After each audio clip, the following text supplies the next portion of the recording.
Opening one's eyes at dawn and sensing the world tilting beneath one's feet is the first sign the soul recognizes that the old order is taking its final breath.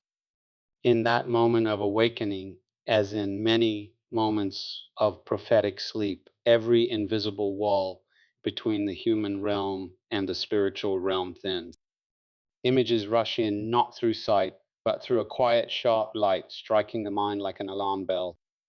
The first scene revealed is that of colossal towers built upon the soil of others' empires that once believed themselves invincible. The damp coast of England appears in a dull gray tone. The vision reveals the long history they once gloried in an empire that boasted the sun never set on its territory. Yet in the revelation, the light no longer shines on their strength but on the fractures. Each crack resembles a dark vein running along walls, built through centuries of exploitation. Beneath the ground are deep tremors, as though the land itself has grown weary of bearing an empire constructed from the blood and bones of others. Our voice rises deep and sharp, belonging to no period of time. That voice declares that what is built on the wrong foundation will tilt and fall when its appointed hour arrives. The second scene folds into the dusty gold of Africa, then suddenly shifts into the artificial splendor of Paris. In an instant, the image of its grand avenues peels away like old paint. Behind them flow streams of gold from Mali, flashes of uranium from Niger, beads of sweat from the Sahel. In the revelation, Paris shines not with light, but with the red flame of long-fed greed. The Eiffel Tower leans slightly not because of wind, but because judgment is brushing against it. A wave of heat descends like a warning. The voice from the spiritual realm declares that a nation may survive for a time on wealth borrowed from others, but it cannot live forever without paying its price. Then the scene shifts again. This time, it is no longer the European empires across the sea, but a familiar land regarded as the peak of modern power, though in the spiritual realm it trembles like a hollow drum about to crack. The skyscrapers of America appear like thin stone pillars standing in a desert. Cracks run across the metal surface like frozen lightning. All the sounds beneath resemble the growl of a wounded beast, no longer the sound of a superpower. The voice from the unseen whispers that land taken from others' strength, built upon the backs of slaves, carries a price that can never be waived. A strange sensation moves through the soul. These empires weaken not merely from politics or economics, but from a deeper mandate. An unseen hand is recalibrating a balance distorted for centuries. This thought does not arise from intellect, but from the stream of light poured through the vision. What makes the scene unmistakably clear is the truth that empires do not fall at the same time by accident. They fall according to a law written long before any power on earth came into existence. The final image of the first revelation is a metaphor. A child holds a toy that does not belong to it. The child keeps it so long that it believes itself the rightful owner. When the real owner returns and places a hand on the child's shoulder, no raised voice is needed. The child knows it must hand it back. Empires are the same. Some things never belong to them, and now the time has come to return them. The unmistakable element in this experience is the weight of the words from the unseen realm. A whisper declares that kingdoms may be built on power, on weapons, on fear, but only justice forms a foundation strong enough not to collapse. Everything else will crack sooner or later. And how it cracks is shown piece by piece in this revelation. What awakens the soul is the strange awareness that what is happening is not a series of disconnected events. Everything aligns like pieces of a puzzle, forming a picture unseen by many because they focus only on news. while the spiritual realm reveals the roots. As the revelation fades, a single sentence remains sharp as a blade. What is built on injustice will return to dust, and what was buried will rise like the light of early dawn. This is what has been recorded, and this is what has been shown. The pattern behind the world's chaos reveals itself when the surface noise is stripped away, because what many call disorder is in truth a hidden courtroom where justice moves with deliberate steps. The moment global headlines began to overlap with an uncanny rhythm, a quiet certainty formed in the spirit, a certainty that nothing unfolding is accidental. Nations tremble, currencies fracture, leaders shout into microphones that cannot steady their own hands. And yet, beneath all that noise lies a design older than the empires now unraveling. In that stillness, a voice speaks with a clarity sharper than any political commentary. The voice declares that this age is not collapsing due to mismanagement or poor strategy, but because the time of reckoning, written long ago, has reached its appointed hour. The events people scroll past in confusion are verdicts, not coincidences. Every economic shock is a gavel strike. Every government crisis is a centered aloud in the unseen realm. The world senses that something vast is shifting, but few grasp that the shift is judicial rather than chaotic. The nations that once believed they held dominion are experiencing the return vibration of what they built, because no structure founded on the suffering of others can survive its own harvest. The surface of history may disguise this truth, but the foundation never lies. Some call this geopolitics, others call it instability. But the deeper reality is that the same principle that governed ancient kingdoms now govern ones. What was sown in shadow must sprout in daylight. That is not mysticism, that is law. And as this law unfolds, a question rises in the heart, a question directed toward the one hearing these words. Do you sense the tremor under the world's surface, the pull toward something final, something long overdue? This question is not meant to frighten. It is meant to awaken, because those who sense the shift are already standing closer to truth than they realize. The judgments of this era are not punishments for merely political failures. They are the settling of spiritual accounts. They are the balancing of scales that have been uneven for centuries. This is why the collapse feels synchronized. This is why the headlines echo each other like repeating thunder. When divine law begins to move, it moves through every level of reality at once. In that movement, empires built on extraction begin to falter. Systems constructed on the backs of others start to crack. The voice that governs the unseen speaks a single principle with unwavering firmness. What has been taken must be returned, and what has been suppressed must rise. This is not revenge, it is restoration. Restoration always begins with disruption, and disruption always feels like chaos to those who depended on the old order. But the old order was never as permanent as it pretended to be. Its power rested on forgetting, and its strength depended on silence. Yet silence has a limit.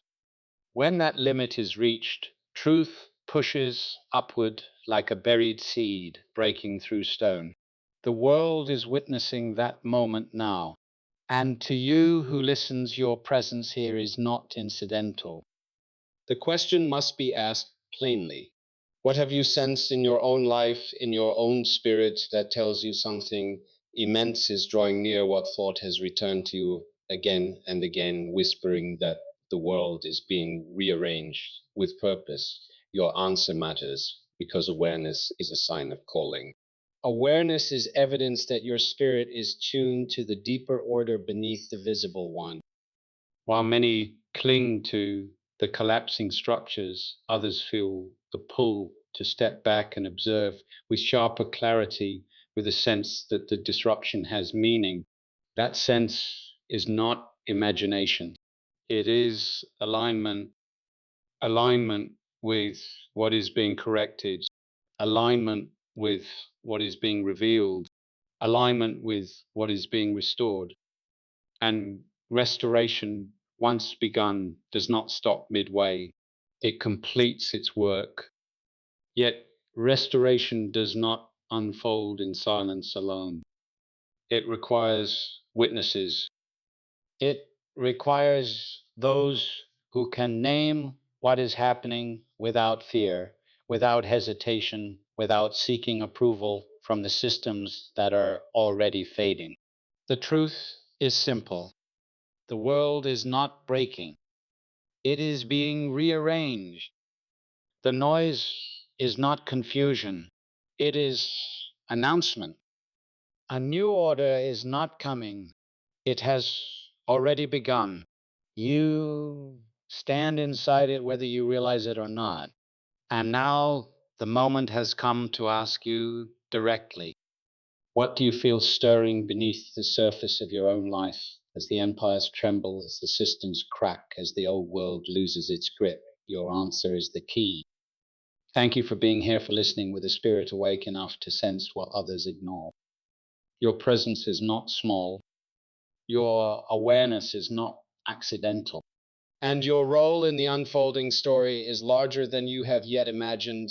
The voices rising from the depths of history do not fade with time, they intensify, and the spirit hears them with a clarity sharper than any sound carried by air, because the cries of the oppressed do not drown the echo. The darkness of the slave ships was shown not as memory, but as a living chamber beneath the waves, a chamber where the prayers of those bound in chains continued to vibrate as if time itself refused to silence them. Every whisper carried weight, every breath carried testimony. The space was narrow, the air suffocating, the bodies pressed together in a grief so heavy it bent the atmosphere. Yet from that darkness a thread of light rose thin, at first, then sharper, as if piercing through centuries to reach this moment. That light carried their words, their pleas, their trembling hope that suffering would not be the final chapter. Those prayers form the backbone of what the world is now experiencing. Not one has been forgotten, not one has been dismissed. In the realm of the unseen, nothing evaporates. Everything gathers, everything records itself, and in the depth of that chamber, a truth became unmistakable. The prayers of the enslaved were not only heard, they were documented, they were cataloged in a ledger older than any kingdom that profited from their pain. The ledger contained their tears like ink, their breath like signatures, their cries like legal decrees waiting for their appointed hour of activation. That hour was not determined by men. It was fixed in a realm untouched by politics or power. The truth manifested itself with a force that left no room for denial. The suffering endured in those ships was not meaningless. It was stored, it was witnessed, it was woven into a divine equation that no empire could escape. For generations, people wondered why justice seemed so slow. But justice in the divine order is never delayed. It is precisely timed. The weight of injustice accumulates until it reaches a threshold. When that threshold is met, a reversal begins. A reversal that feels sudden to those on the surface, but has been in motion beneath history for centuries. The threshold has been reached, and the prayers that rose from the belly of the Atlantic are now unfolding across nations that believe themselves untouchable. The Atlantic itself seemed to speak in the vision. Its waves move not with randomness, but with intention, as if carrying the memory of every life swallowed in its depths. The ocean, in its vastness, held a record not of numbers, not of statistics, but of souls. Souls wrenched from their homes, souls cast into chains, souls forced into labor that built the wealth of empires, who claimed moral superiority while draining life from others. Those souls do not sleep. Their memory has become part of the trembling felt in the world today. The injustice that once flowed only in one direction is now turning back toward its source, not as vengeance, but as correction. Restoration begins with remembrance, and remembrance begins with acknowledging what has been denied for centuries. In the moments of receiving these visions, a second layer of truth emerged. Those who suffered did not pray for destruction. They prayed for recognition, for dignity, for restoration, for liberation, for a world where their blood would not be wasted in silence. Their prayers aligned with a divine law, a law that states nothing built on the subjugation of another can stand forever. Empires rise on pillars stolen from the broken, but those pillars eventually crumble under the weight of truth. The vision shifted again. The chains on their wrists glowed, not with the heat of iron, but with the glow of testimony. The chains themselves became witnesses. Every link carried a story. Every rusted edge carried the memory of a family torn apart. The chains were not symbols of defeat. They were evidence. Evidence presented in the divine court, now rendering judgment on the nations that fed on human suffering, and the verdict echoed through the spiritual realm with a clarity impossible to ignore. What was taken must be accounted for. What was broken must be acknowledged. What was suppressed must rise. The shift now visible in the world is not random upheaval. It is the ledger being opened. It is the prayers being fulfilled. It is the suffering being answered. It is the forgotten being remembered. And the remembrance itself has power. It bends nations. It weakens currencies. It exposes corruption. It disturbs comforts that were built on stolen foundations. As these truths unfolded, a realization pressed itself into awareness. The prayer of a single soul matters. The prayer of millions becomes a force that reshapes history. The world is feeling that force now. A force that began in the darkness of ships where light seemed impossible, but faith persisted anyway. Faith born in captivity becomes a fire that no empire can extinguish. That fire is burning through the world's systems. It is illuminating every hidden structure. It is forcing a reckoning with the truth long denied. And to you who hears these words, there is a reason this knowledge is being placed before you. These prayers were not only for themselves, they were for those who would come after, those who would live in the era when the scales begin to tip, those who would carry the memory forward and ensure the restoration completes its work. You are living in that era. You are part of the unfolding answer, and your awareness is not incidental. It is inheritance, the inheritance of those who prayed in the dark so that you could stand in the light. The vineyard appeared as a living parable, unfolding in real time, its soil breathing with meaning far deeper than the story traditionally told from pulpits. Workers moved across the field in staggered groups, some weary from a long day under a relentless sun, others freshly arrived with barely an hour of labor behind them. Yet every movement carried symbolism, and every shadow cast across the vines hinted at a truth the world has resisted for generations. The moment the master distributed the wages, a tension rippled through the scene. Those who had labored longest tightened their jaws. their eyes burning with indignation as the last arrivals received the same reward. The vineyard grew strangely silent, as if the vines themselves anticipated the reaction. Then the murmuring began low and sharp, filled with the age-old conviction that the first deserved more simply because they were first. But the master's voice cut through their protests with a clarity that froze every complaint. The last will be first and the first will be last. That statement did not linger as a moral lesson. It cracked the air like a hammer against stone. The vineyard shifted, the horizon bent. Time folded around the meaning of those words.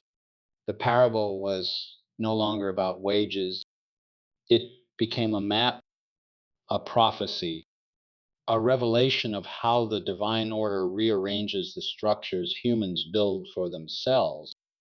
The workers became nations, the wages became destiny, and the vineyard became the world. The voice moved through the vineyard like a current, explaining without urgency, yet with authority that left no room for argument. The ones who seemed insignificant, overlooked, or dismissed were never forgotten. Their position at the end was not a marker of inferiority, but a place reserved for an appointed moment. That moment arrives when the order built by pride collapses under its own weight. Then the last rise. Then the overlooked led. Then the forgotten inherit what they were denied. The field brightened, revealing how many civilizations had played the role of the first workers. Empires that ruled early, that conquered, that extracted, that believed their advantage secured their eternal dominance. Their hands reached first for every resource. Their flags planted themselves across continents. Their voices drowned out every resistance. Yet those same empires trembled in the shifting light because the master's decree had never expired. The decree had been written into the structure of justice itself. The last will be first. The first will be last. No political theory can override it.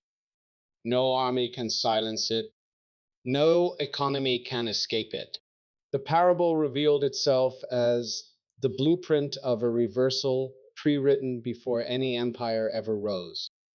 And at the edge of the vineyard, the later workers, those who came through fire, chains, exile, and silence, stood with a posture not of triumph, but of solemn inheritance. They were not elevated because of suffering alone, but because endurance forged a wisdom the world now desperately needs. Their lateness in history was intentional. Their position at the margins trained them to see what the powerful chose to ignore. Their hardship refined a type of clarity that cannot be learned in comfort. The vineyard shimmered as the truth settled over it like a mantle. The rise of the last is not an accident. It is alignment, alignment with justice, alignment with prophecy, alignment with a divine law that exposes every illusion of superiority.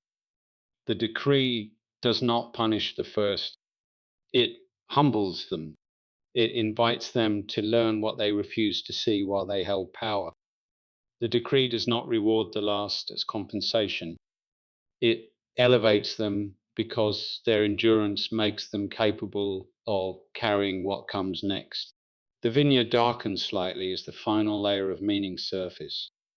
Humanity often reads the parable as a lesson on fairness, yet fairness was never the point. The point was revelation. The divine order does not follow human ranking, it overturns it.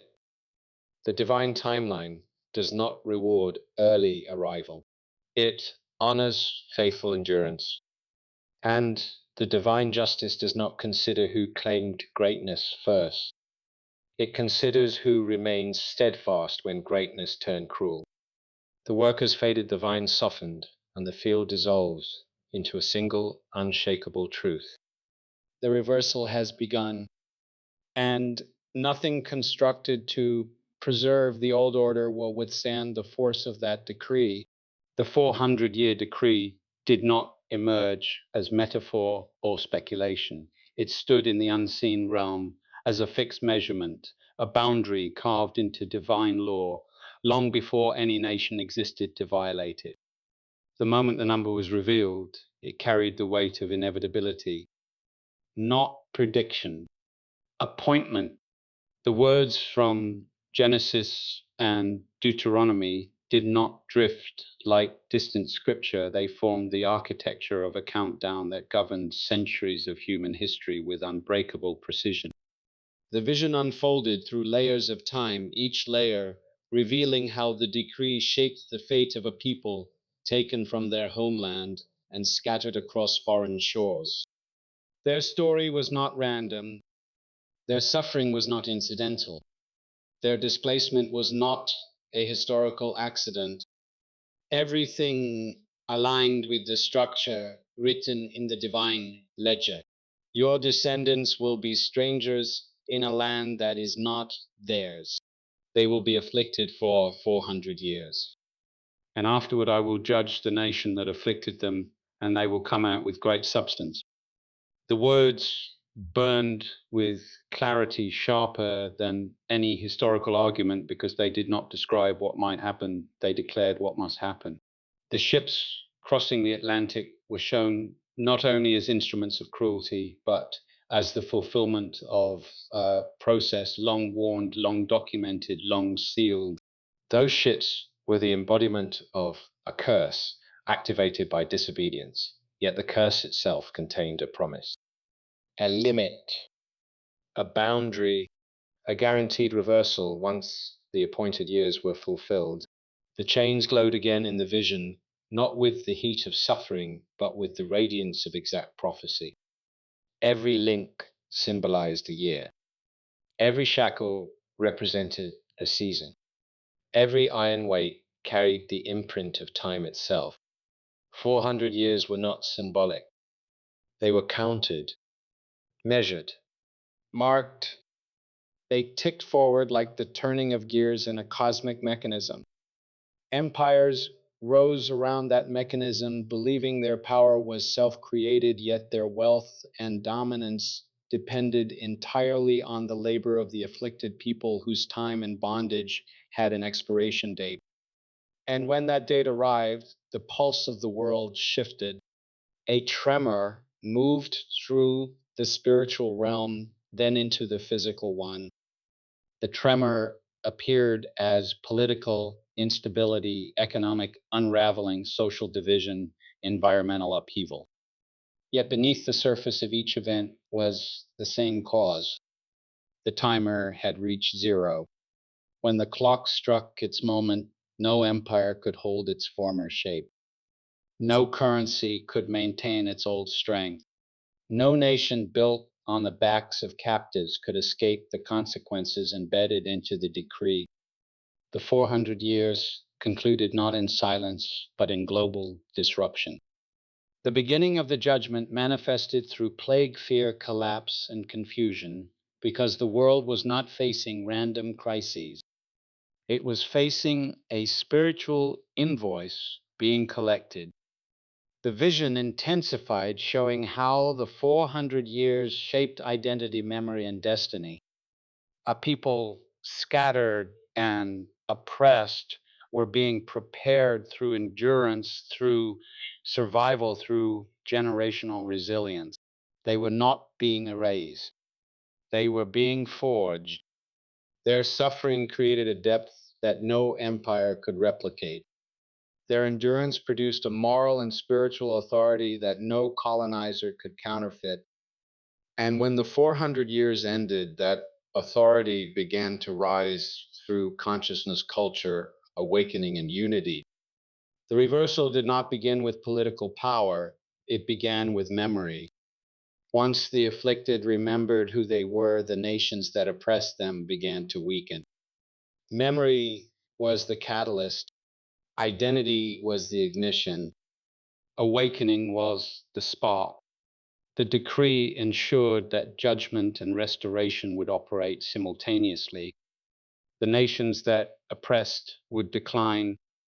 The people who suffered would ascend not as conquerors, but as inheritors, not as imitators of empire, but as carriers of wisdom refined through struggle.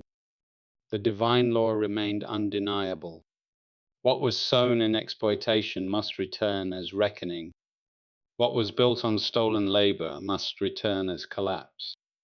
What was endured in chains must return as elevation.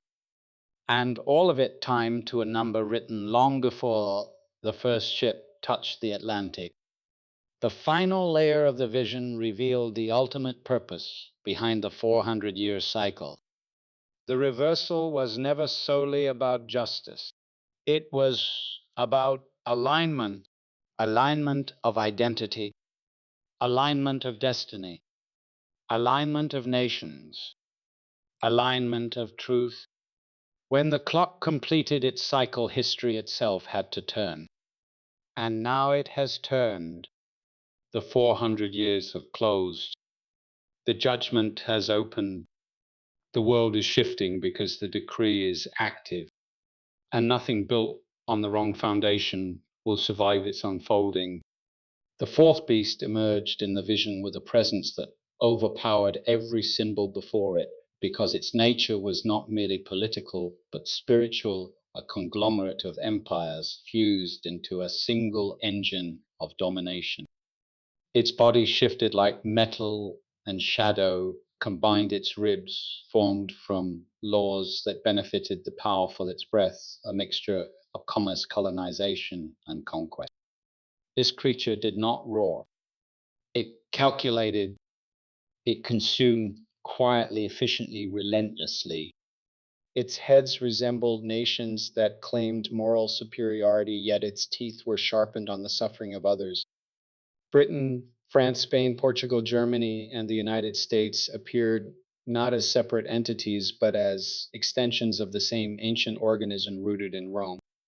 Their institutions, their armies, their financial systems, their cultural narratives all function like interconnected limbs of the fourth beast described in Daniel. Its reach spanned centuries. Its appetite shaped continents. Its shadow stretched across oceans. And its strength was not derived from righteousness, but from extraction. The beast's skin flickered like a map of the world, revealing territories once claimed under banners of civilization and progress. Yet beneath every banner was the same intention: acquire, control, consume. The beast masked its appetite behind ideals, disguising domination as order and exploitation as destiny. But the disguise began to fail as judgment drew near. When the angelic presence approached the beast, its body trembled, not from fear, but from exposure. Light forced the creature to reveal its true structure. The foundation of its power was not innovation or virtue. It was the unacknowledged labor of millions it had subjugated.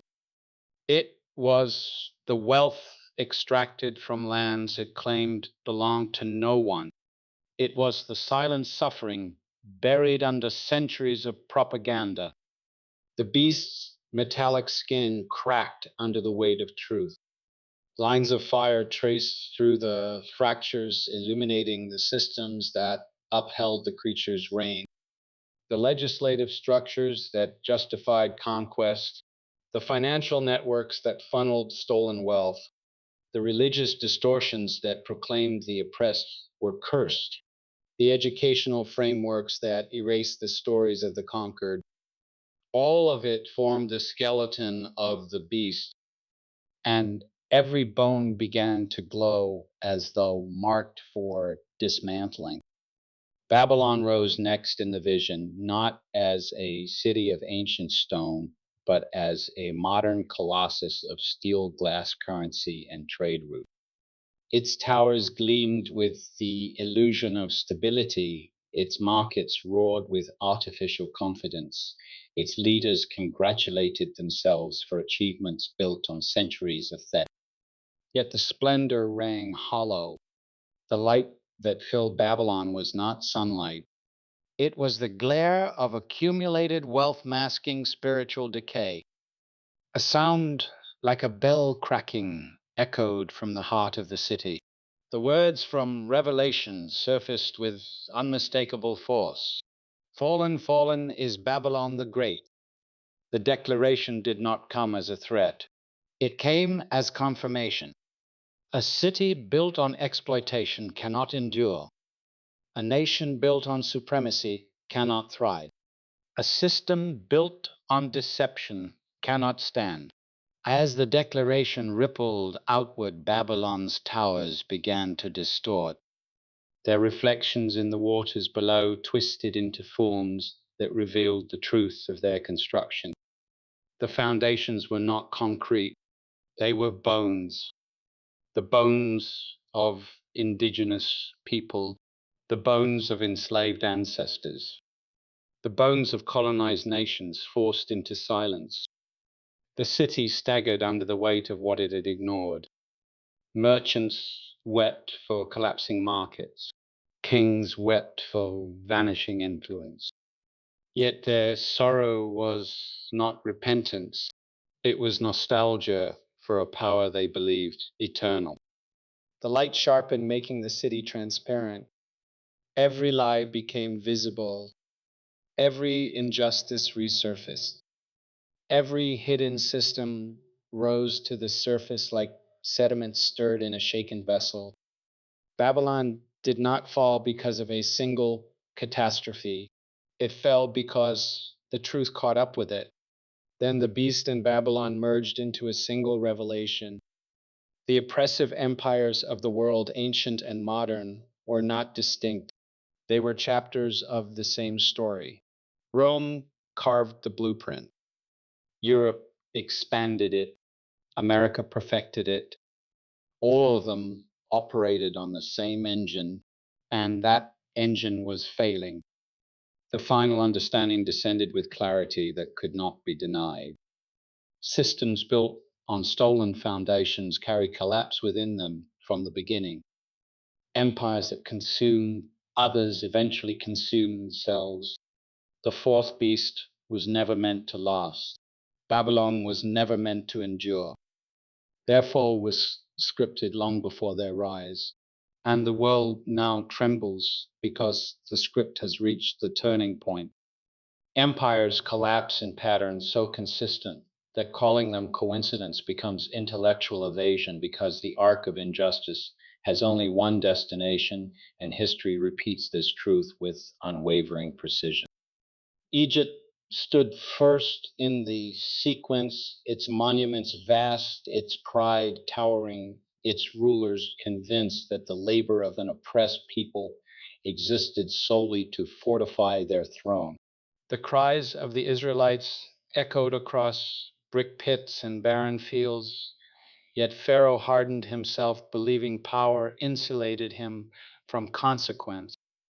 The plagues that followed were not random punishments, they were revelations. Each plague exposed a false security. Each judgment dismantled an illusion. Water, livestock, crops, health, darkness, all stripped away. The collapse of Egypt did not begin with the death of the firstborn. It began the moment Pharaoh declared himself greater than justice. Babylon followed with equal arrogance. Nebuchadnezzar built his empire with the confidence of a man who believed his achievements were untouchable. Walls thick enough to stop armies, temples high enough to imitate heaven, wealth vast enough to silence dissent. Yet the handwriting appeared on the wall not as poetry but as verdict. Babylon had been weighed, Babylon had been measured, Babylon had been found wanting. The city fell in a single night, not because its walls were weak, but because its moral structure had rotted from within. Rome inherited the same disease. Its legions conquered continents. Its Senate shaped law for half the world. Its emperors demanded loyalty under threat of death. Rome crucified the innocent. Rome exalted cruelty as strength. Rome believed its roads and armies made it immortal. But every stone of the empire trembled after the crucifixion of Christ. Decline seeped into its foundations like slow poison. It fractured from corruption, pride, decadence, and spiritual blindness. The empire imploded not from external enemies alone, but from the weight of its own sins. Centuries later, the pattern remained unchanged. Colonial Europe rose with breathtaking speed, devouring continents in the name of discovery, civilization, and divine mandate. Yet beneath every justification was the same ancient hunger for domination. Gold, land, labor, bodies, identity, all extracted, all claimed as entitlement. Empires waved flags over lands that were not theirs. They carved borders through nations they did not understand. They seized resources with hands that preached morality while practicing theft. And like Egypt, their pride blinded them to the cost. Like Babylon, their achievements could not shield them from judgment. Like Rome, their cruelty guaranteed their end. Nazi Germany erupted as the most concentrated expression of this ancient arrogance, a regime built on racial supremacy, fear, propaganda, and systematic dehumanization. It rose quickly. It fell faster. The reckoning was brutal, immediate, and total. The collapse served as a warning, yet the world absorbed the lesson selectively. Apartheid South Africa repeated the same era. A minority convinced itself that tyranny could be normalized, but the arc bent again. The oppressed endured. The system cracked. The reversal came. Mandela walked free. The chain broke. Through every era, the pattern held. The oppressor believes power secures permanence. The oppressed endure in silence, in struggle, in prayer. The divine ledger accumulates evidence. And when the measure is full, judgment arrives with a certainty nothing can resist. This pattern is not academic, it is structural. No injustice escapes the equation. No cruelty remains unpaid. No empire built on the backs of others survives its own harvest. The pattern moves with the precision of a cosmic law. First comes assent, then comes arrogance, then comes exploitation, then comes the illusion of invincibility, then comes the reckoning, then comes the collapse, finally comes the rise of those who endured. The enduring ones rise not because they seek revenge, but because justice rebalances what history distorted. The collapse of the powerful is not the triumph of the weak. It is the restoration of equilibrium. The oppressed are not elevated by accident. They inherit what was denied because they learned what suffering teaches and because endurance reveals a strength empires never understand. Empires fall when they forget that human beings cannot be owned. They fall when their pride becomes delusion. They fall when they mistake fear for loyalty. They fall when they build monuments on graves. The same pattern operates today. The same arc bends. The same law governs.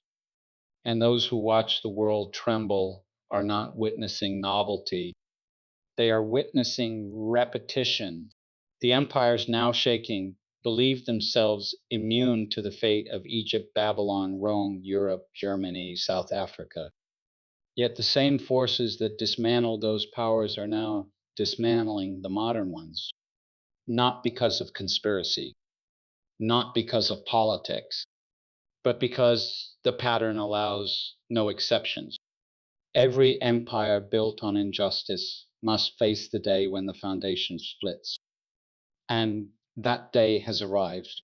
The convergence now unfolding across the world operates with a precision that exposes how little randomness exists in global events, because the signs accelerating since the year 2020 follow a rhythm that aligns with the closing of the 400-year decree. Economic fractures began first subtle at the surface, but violent underneath as the currencies of Western nations lost their stability. The dollar weakened despite desperate assurances. The euro wavered under political fragmentation. The pound staggered under the weight of debt inflation and declining global confidence. These were not isolated financial fluctuations. They were symptoms of a greater unraveling. Systems once treated as immovable pillars began to shake, revealing that their strength depended on centuries of extraction no longer available to sustain them. BRICS rose simultaneously, not gradually, but with the velocity of a counterweight long suppressed. Nations that Western powers once dismissed as peripheral began operating with increasing unity. Trade agreements bypassed Western control. Currencies were exchanged without the dollar as mediator. Military alliances shifted toward regions previously ignored. Power migrated, influence relocated. The momentum of global authority moved from west to east, from north to south, as though the world were tilting to correct a centuries old imbalance. Environmental upheaval surged alongside economic unraveling. Storms intensified, floods swallowed cities, droughts scorched fields, earthquakes rippled across tectonic plates with increasing frequency. These events were not the prelude to destruction. They were contractions, the birth pangs Christ described in Matthew 24, the earth itself reacting to centuries of imbalance.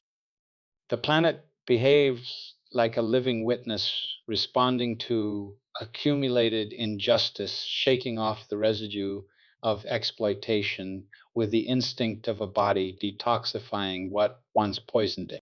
Social structures followed the same pattern. Nations once unified fractured along political, racial, and ideological lines. Leaders lost legitimacy. Populations rebelled. Systems cracked open to reveal the corruption, hypocrisy, and manipulation that had long been buried beneath patriotic narratives. The illusion of order dissolved not because society suddenly changed, but because the mask finally slipped. In the same span of years, Africa surged upward like a continent waking from forced sleep. Nations expelled French influence. Resources once taken without accountability were reclaimed. Borders once shaped by colonial ambition became zones of resistance. The African Union strengthened. Trade corridors expanded. Leaders began speaking with unified conviction rather than fragmented desperation. The continent that had been treated as the world's resource vault emerged as a geopolitical force, and the timing aligned with the global unraveling of the former colonizers. This rise was not reaction, it was restoration, a restoration initiated by the end of the 400-year cycle, visible through political shifts, economic independence, and cultural reclamation. The spiritual awakening occurred at the same pace. Millions of people of African descent began questioning the narratives they were taught. They searched their origins. They examined history without colonial filters. They rejected doctrines crafted to control. They pursued the God who stood with the oppressed rather than the God presented by the oppressor. Identity awakened like a flame passed from ancestor to descendant. Memory resurfaced with startling clarity. The lies of centuries weakened. The reclaiming of heritage became an act of spiritual warfare. When a people remember who they are, the systems built to contain them lose their power. Technology amplified the awakening. Information left in the shadows for generations resurfaced through digital archives, oral traditions, and global communication. The descendants of the oppressed connected across continents, sharing knowledge, experiences, and revelations that had once been isolated. Unity formed where division had been manufactured. Knowledge traveled where silence had been enforced. And the pace of this awakening mirrored the collapse of Western dominance. The convergence extended further. Nations long controlled by Western narratives began resisting asserting sovereignty, forming alliances, and rewriting their political destinies. The global order that shaped the last 5 centuries began dissolving, not slowly, rapidly, simultaneously, predictably, because the world was not falling apart, it was falling back into alignment. Every sign, economic, political, environmental, spiritual, moved in synchronized pattern. The old order lost the ability to restrain what was rising. The new order did not need permission to emerge. And the world now stands in the tension between what is collapsing and what is awakening. The convergence is not chaos, it is the turning of an age. Africa's rising presence in the world is not a coincidence. It is the reemergence of a continent long suppressed, a continent whose silence was misinterpreted as weakness, even though silence was simply the breath before awakening. The shift began when nations once bound by colonial agreements began rejecting the authority of former empires. Mali expelled French influence.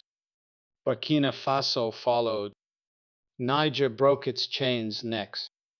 One by one, governments that once bowed under foreign pressure stood upright. Military bases closed. Mining contracts were renegotiated.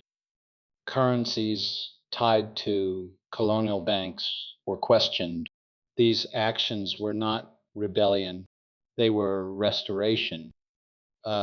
Restoration aligned with the collapse of the Western order. The timing was too precise to dismiss. For decades, Africa was portrayed as dependent, yet beneath that narrative existed a reservoir of resources, culture, identity, and spiritual power waiting for the moment of activation. That activation began the moment the 400-year cycle closed.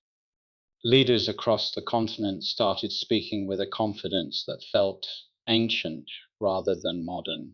They rejected the scripts written by colonial historians. They asserted sovereignty without apology. Their voices carried the tone of nations rediscovering their original rhythm. The continent's economic awakening unfolded next.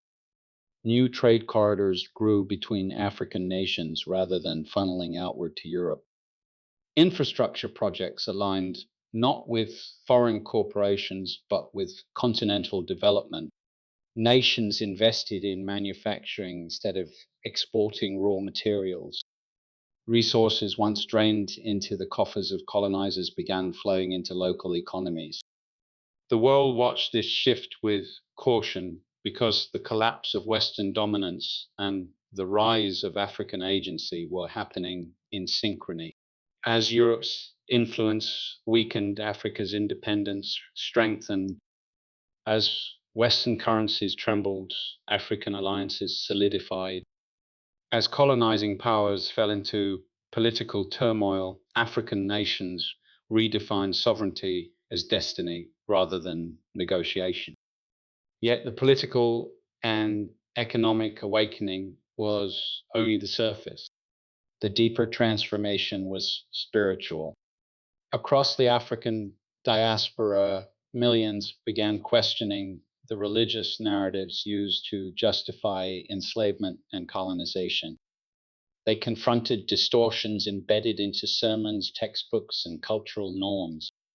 They disentangled faith from manipulation. They rediscovered a God who heard the cries of the oppressed rather than the God preached by those who built empires through suffering. This awakening did not reject spirituality, it purified it. It stripped away the colonial mask placed over sacred texts. It restored the dignity stolen from entire generations. People of African descent began tracing their genealogy, researching lost kingdoms, uncovering suppressed histories, reclaiming cultural identity, and recognizing themselves not as footnotes in someone else's narrative, but as the central thread in a story interrupted by violence. Identity became a mirror, heritage became a weapon, knowledge became liberation. As identity awakened, unity followed. The division created by centuries of forced separation began dissolving. Africans on the continent and Africans in the diaspora recognized themselves in each other. Shared suffering became shared purpose. Shared memory became shared fire. The awakening spread through art scholarship, storytelling, activism, and spiritual study. Every reclaimed truth added weight to the global shift. The world felt the pressure of this awakening because the rise of African consciousness directly weakened the structures designed to suppress it. Systems built on silence, fear, memory. Systems built on domination, fear, identity. Systems built on theft, fear, awakening. And the awakening has begun. It moves from heart to heart, from ancestor to descendant, from continent to diaspora, like a pulse reconnecting a body once severed. This pulse carries the strength of people who survived what empires believed would destroy them. It carries the wisdom carved from endurance. It carries the authority earned through generations of struggle. Africa rises not because the world is collapsing. Africa rises because the world is returning to alignment. The oppressed rise not because the oppressor falls. The oppressed rise because truth no longer remains buried. This rise is not reaction. It is continuation, a continuation of prayers whispered in ships, a continuation of resilience passed through bloodlines, a continuation of destiny delayed but not denied. The modern world will struggle to comprehend this shift because it was trained to view Africa as the past. The truth is the opposite. Africa is the future. Africa is the reservoir of what the collapsing world needs: resources, unity, tradition, spiritual grounding, cultural memory, and a vision not built on dominating others, but on restoring balance. The rise is visible. The rise is irreversible. And the rise is aligned with a divine order that declares the last shall rise when the age turns. The age has turned, and Africa has begun to stand in its rightful place. The closing movement of this revelation settles with a weight that is neither fear nor triumph, but recognition, because the world now stands at the threshold of an age that has already shifted, even if many refuse to acknowledge it. The collapse of the old order, the rise of the forgotten, the exposure of hidden structures all converge into a single truth that moves through the spirit with quiet certainty. Nothing unfolding is accidental. Nothing accelerating is without purpose. A divine rhythm pulses beneath every disruption, guiding history toward alignment rather than ruin. The sense that the world is unraveling is, in reality, the feeling of a new order stitching itself together beneath the collapsing layers of the old one. Judgment and restoration are not separate forces. They are two halves of the same turning wheel. One side dismantles what has decayed. The other lifts what has been denied. And as that wheel turns a deeper clarity, emerges a clarity that speaks directly to the one who stands awake in this moment. You are not here by chance. Awareness is not random. The stirring in your spirit is the signal that you are positioned inside the shift, not outside it. The world's noise may grow louder, but the inner knowing grows louder still. That knowing is the anchor. That knowing is the compass. That knowing is the sign that your presence in this age carries purpose. The prayers of ancestors, the cries of the oppressed, the endurance of generations all created a foundation that you now stand upon. Their suffering was not the end. Their resilience was the beginning. Their hope became inheritance. And you are the living continuation of what they asked heaven to complete. The rise you witness is not only geopolitical, it is spiritual. It is the awakening of identity, dignity, memory, and truth. It is the restoration of a people and the recalibration of the world. The collapse you witness is not destruction, it is removal. It is the clearing of structures that can no longer contain the truth pressing its way through history. And as these forces converge, one final understanding crystallizes in the mind with unmistakable clarity. The shift happening in the world must also happen within. The same courage that nations need is the same courage required of the individual. The same awakening occurring across continents must occur in the heart. The same restoration rising from the ashes of empire must rise within your own inner world. For the age ahead will not be shaped by the loudest voices, but by the clearest spirits, the ones who refuse deception, the ones who stand in truth, even when truth is costly, the ones who choose alignment over comfort. The mantle passing through history now extends toward you, not as burden, as invitation, an invitation to witness with discernment, to stand with conviction, to act with integrity, to carry what the old world discarded, to build what the new world will require. The age has turned, the order has shifted, and the truth, once buried beneath centuries of oppression, now breathes freely. Step into this moment with steadiness. Step into it with clarity. Step into it with the quiet authority of one who knows that destiny is not something the world gives. Destiny is something heaven awakens.